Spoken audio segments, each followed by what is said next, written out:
Off topic, but can you imagine how difficult it was for like LeBron James when he was a senior in high school, knowing that he was going to make millions of dollars? Can you imagine how many people were coming over to him talking about endorsements this, endorsements that? Well, they're in arenas. Yeah. Like, think about all the sports agents. Like, they're like hawks. Oh, yeah, for sure. Yeah.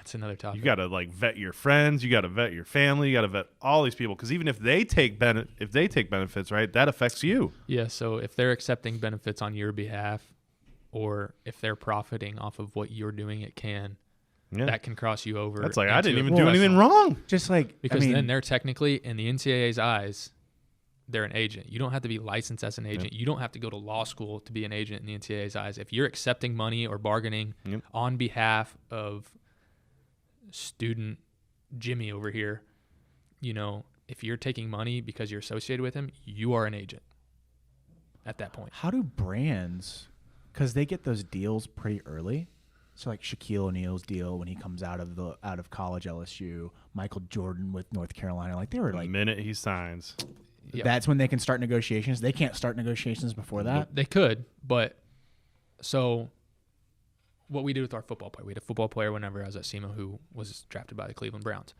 As soon as his last game was over and he knew he was not coming back, he could go talk to an agent. That's him. It didn't have to be that's him before he signed. declaring, though, right? That's the same thing. Like, But it can't be before that. It wouldn't necessarily be officially declaring, but as soon as he talks to that agent, his college status is done. Like, as soon as you start dealing with an agent, you are hypothetically signing the papers saying, I am done, because if it gets found out that you're dealing with an agent, like, that's your eligibility. That's gone. Do agents try to work around that? Oh, yeah. So the NCAA now, recently, within the last couple of years, they've only done it for basketball, but I probably see them going towards all sports in the future, is you can work with an agent prior to officially declaring for the NBA draft. But there are a lot of restrictions, and that agent has to go through the NCAA's own certification process. So they have to be certified by the NCAA. Let me guess, that costs money. Yeah. No.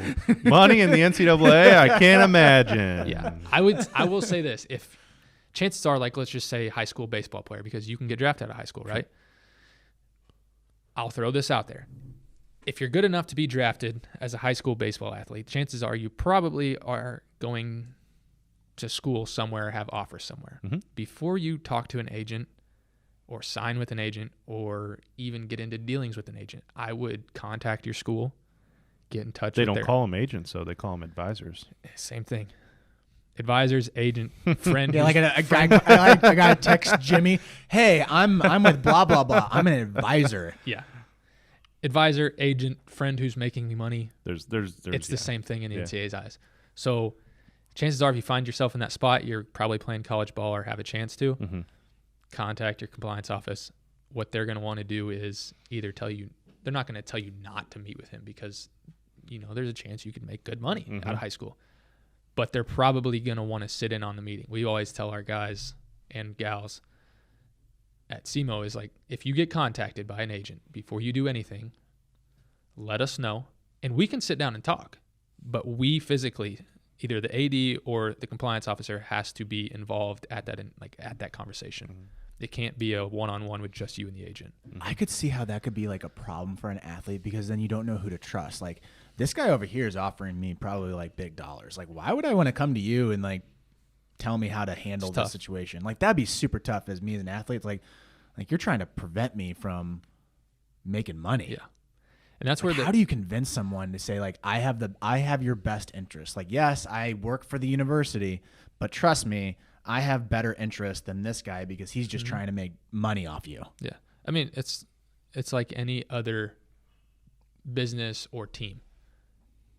How do you get your teammates to follow along? You got to build a relationship first, right? So as a compliance officer, it's really tough, because like we said when we first started, you walk into a room and you're not everybody's favorite person to see. Yeah.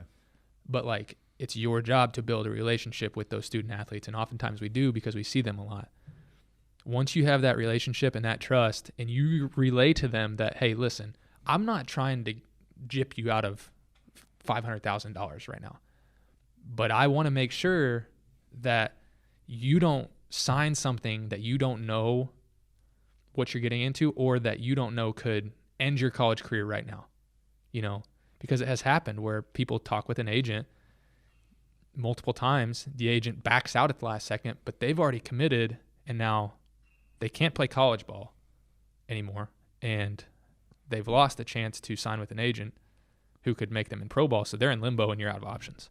So we try to relay that to athletes. It's like, listen, I'm not there to stop you, but I'm there to just make sure that, hey, if you back out, if you sign, or if you continue talking with them right now and something goes wrong, you've just cut yourself off from college.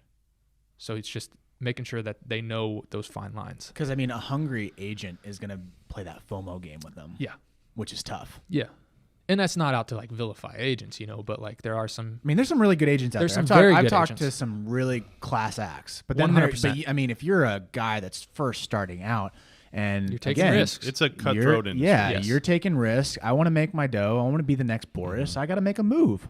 Yeah. And so, and it's not, like I said, it's not always agents. You know, it happens a ton in basketball with AAU. There's some shady stuff that goes on in AAU basketball where, you know, maybe you do come from a harder upbringing, right? And all of a sudden that money looks real good, and you have your uncle over there who's not an agent, who works down at the local shipping yard or whatever, but he's negotiating on your behalf. Well, right there you go. Like, he's an agent at that point.